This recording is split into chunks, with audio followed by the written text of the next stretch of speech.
They didn't take his freedom first. They took his name. They took his name on the first day. Not violently. Not with force. Just quietly. A guard looked at a clipboard, glanced up, and said, "You're not that anymore." Then he handed him a number. At first, it didn't seem like a big deal. It was just a label, right? Something temporary. Something administrative. But by the end of the week, no one called him by his name. Not the guards. Not the other inmates. Not even himself. Because something strange started to happen. Every time someone said the number, he responded instantly, like it belonged to him. And every time he tried to remember his real name, it felt distant. Like recalling a dream that fades the moment you wake up. Days turned into weeks. Then weeks into months. And slowly, the pieces started disappearing. Not all at once. First, it was small things. The way he used to speak. The tone of his voice. The little habits that made him, him. Then it got worse. He stopped thinking about the outside world. Stopped wondering what his life used to look like. Stopped asking questions. Because in that place, questions didn't matter. Only obedience did. And the system was designed perfectly for that. No mirrors. No personal belongings. No reminders of who you were before. Just routine. Repetition. Control. Wake up. Sit. Eat. Sleep. Over and over again. Until there's nothing left to hold on to. At some point, he realized something that terrified him. He couldn't remember the sound of his own voice. Outside of that place. He couldn't picture his face clearly anymore. And worst of all, he stopped caring. That was the moment it worked. Not when they gave him the number. Not when they took everything away. But when he no longer felt the loss. Because that's how the system was built. Not to punish you. Not even to control you. But to slowly erase you. And the scariest part? It doesn't feel like it's happening while you're inside it. It just feels normal. What happened to him isn't just a story. It's a pattern. A system that has been studied, refined, and quietly implemented in different forms for decades. Because the idea of stripping someone's identity isn't new. In fact, it's one of the most effective ways to control human behavior ever discovered. And we know this, not from theory, but from real-world experiments, real institutions, and real outcomes. There was a time when researchers wanted to understand just how much of a person's identity could be taken away, before they stopped resisting. So they created controlled environments. Places where individuals were isolated from everything familiar. No names. No personal history. No connection to the outside world. Just rules, structure, and authority. And what they found was disturbing. It didn't take years. It didn't even take months. In many cases, it took days. Days for people to stop identifying as individuals. Days for them to start conforming to roles they were assigned. Days for them to forget who they were outside of the system. Because identity isn't as fixed as we like to believe. It's not something locked deep inside you, untouched by the outside world. It's something that's constantly reinforced. By your environment. By the people around you. By the way others see you, and the way you see yourself reflected back. Remove those reinforcements, and identity starts to weaken. Remove them completely, and it begins to collapse. One of the clearest examples of this came from controlled psychological studies where participants were placed into structured roles. Some were given authority. Others were stripped of it. The ones without power weren't just following orders. They were changing. Their posture shifted. Their language simplified. Their sense of self shrank. And the longer they stayed in that environment, the harder it became for them to step outside of it. Even when they knew it wasn't real. Even when they were told they could leave. Because the system didn't just control their actions. It reshaped how they saw themselves. And that's the key. Real control doesn't come from force. It comes from internalization. When a person starts to believe the role they've been given, control becomes automatic. No resistance. No questioning. Just compliance.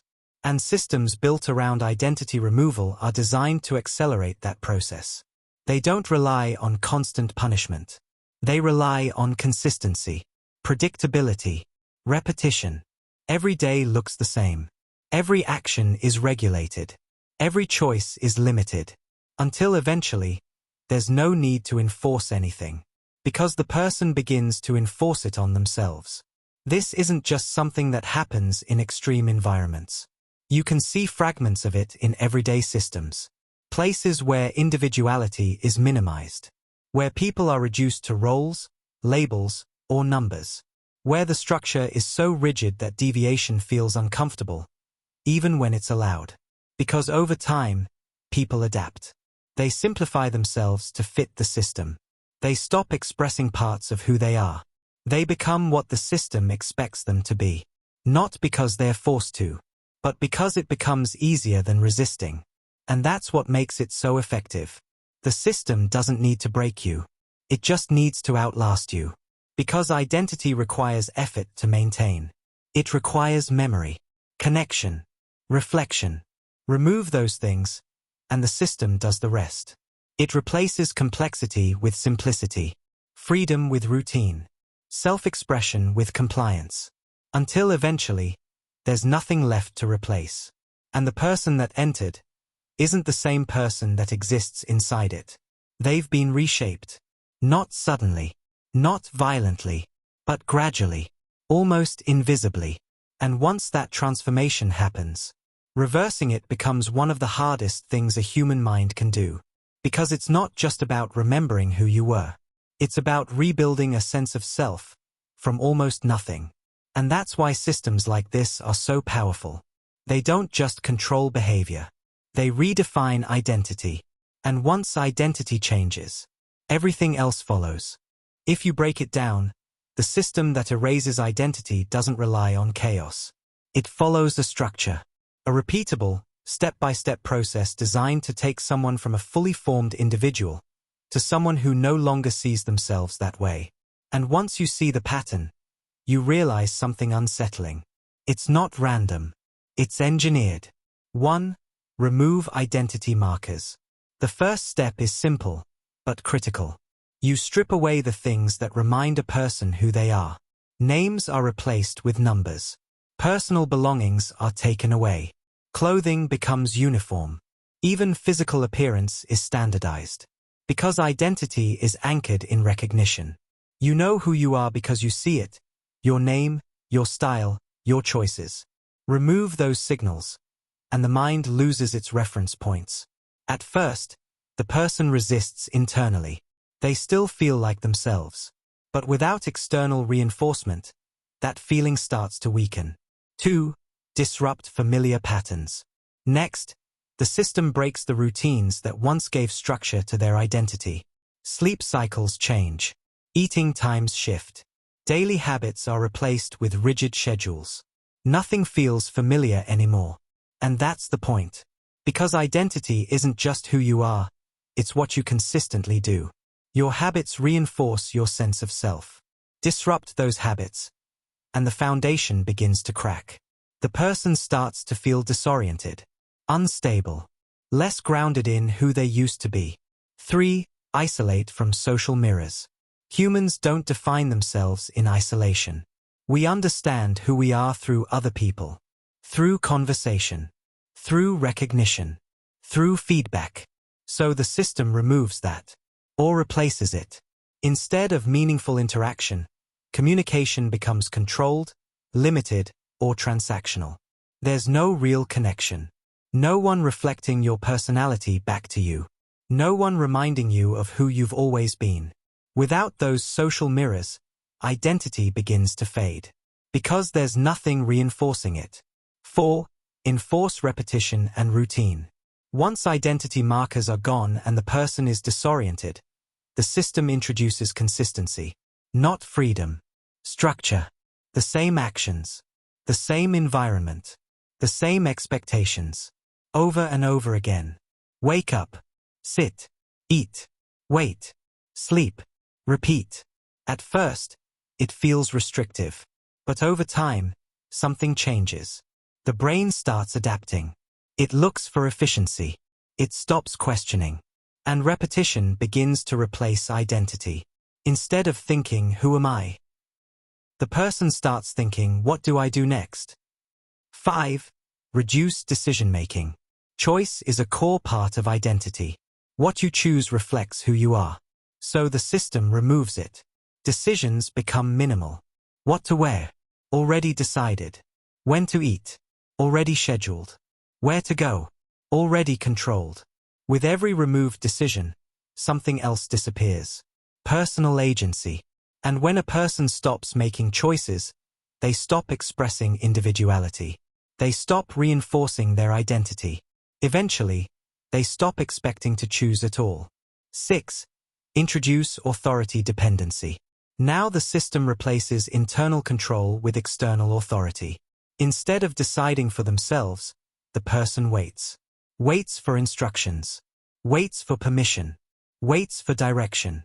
And over time, something subtle happens. They stop trusting their own judgment because they haven't used it. And when that trust disappears, dependence grows. The authority becomes the reference point, not the self. 7. Normalize the environment. At this stage, the system doesn't feel extreme anymore. It feels normal. That's when it becomes dangerous. Because the person is no longer comparing their current state to who they used to be. They've adapted. They've adjusted their expectations. What once felt wrong now feels routine. What once felt restrictive now feels predictable. And predictability creates comfort, even in environments that are objectively limiting. 8. Internalize the role. This is the turning point. The moment where the system no longer needs to enforce itself. Because the person begins to enforce it internally. They follow rules without thinking. They behave in expected ways automatically. They correct themselves before anyone else has to. And most importantly, they stop questioning. Because questioning requires a sense of self. And that's already been weakened. 9. Detach from the past self. Now the connection to who they used to be starts to disappear completely. Memories feel distant, irrelevant, sometimes even uncomfortable. Because the past self doesn't fit the current reality anymore. So the mind does what it always does under pressure. It adapts. It lets go. And once that happens, the old identity is no longer something the person returns to. It becomes something they barely recognize. 10. Accept the new identity. Finally, the process completes itself. The person doesn't just exist within the system. They become part of it. Their identity is now defined by their role inside that structure. Not by their past. Not by their individuality. But by function. And at this point, control is effortless.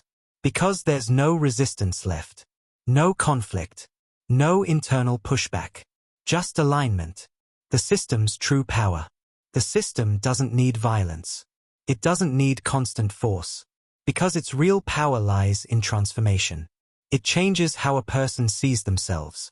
And once that changes, everything else follows automatically. That's how identity gets erased. Not all at once, but step by step, until there's nothing left to erase. But here's where most people get this completely wrong. They hear all of this, and immediately picture something extreme. A prison, a lab experiment, a controlled environment designed to break people. Something distant, something obvious, something they would definitely recognize if they were inside it. And that assumption is exactly what makes systems like this so effective. Because the most powerful versions of this system don't feel extreme. They feel normal. Sometimes even comfortable. The truth is, identity isn't usually erased through force. It's erased through convenience. Through subtle trade-offs. Through small decisions that seem harmless in the moment. Because no one willingly steps into a system designed to erase them. They adapt to it. Gradually. Quietly. Almost invisibly. Think about it. If someone walked up to you and said, "We're going to take your identity, limit your choices, control your routine, and slowly reshape how you see yourself," you'd reject it instantly. But if the same outcome is delivered in pieces, it feels different. First, its structure. Clear rules. Clear expectations. Less uncertainty. And that feels good. Because humans don't just crave freedom. They crave predictability. Then it's efficiency. Fewer decisions. Less mental effort. Systems that tell you what to do, when to do it, how to do it. And that feels good too. Because decision-making is exhausting. So when something removes that burden, we lean into it. Then it becomes identity. You're no longer just someone who uses the system. You become someone defined by it. Your role, your function, your place within it. And by that point, you're not questioning it anymore. Because questioning it would mean questioning yourself. This is where the real shift happens. Because the system doesn't need to trap you physically. It only needs to shape your behavior consistently enough that your identity adapts to match it. And this is the uncomfortable part. Most people believe they have a strong sense of self. Something stable. Something independent. Something that can't be influenced that easily. But identity isn't as solid as it feels. It's fluid. Context-dependent. Highly responsive to environment. Change the environment, and identity changes with it. Not instantly, but inevitably. That doesn't mean every system is malicious, or that structure is inherently bad. It means something more subtle, something more important. That identity is always being shaped, whether you're aware of it or not. Every routine you follow, every role you step into, every system you operate within, is quietly reinforcing a version of who you are. And most of the time, that's fine. Until it isn't. Because the danger isn't just in systems that erase identity completely. It's in systems that slowly narrow it, limit it, simplify it, until the version of you that exists is only a fraction of what it used to be. And the scariest part? You don't feel it happening. There's no moment where everything suddenly changes. No clear line between who you were and who you've become. Just gradual adjustment. Subtle shifts. Small compromises. Until one day, if you stop long enough to reflect, you realize something feels off. Not dramatically. Just slightly. Like something is missing. Something you can't fully define. And that's the paradox. Because the system didn't take your identity away. It reshaped it. Piece by piece. Into something that fits. Something that functions. Something that works within its structure. And from the outside, everything looks fine. You're still operating. Still functioning. Still moving forward. But internally, there's less complexity. Less individuality. Less of what made you you. So the real question isn't, can a system erase your identity? We already know it can. The real question is, how much of your identity are you willing to trade for comfort, structure, and simplicity? Because most people don't lose themselves all at once. They trade small pieces away, over time, without realizing what they're giving up.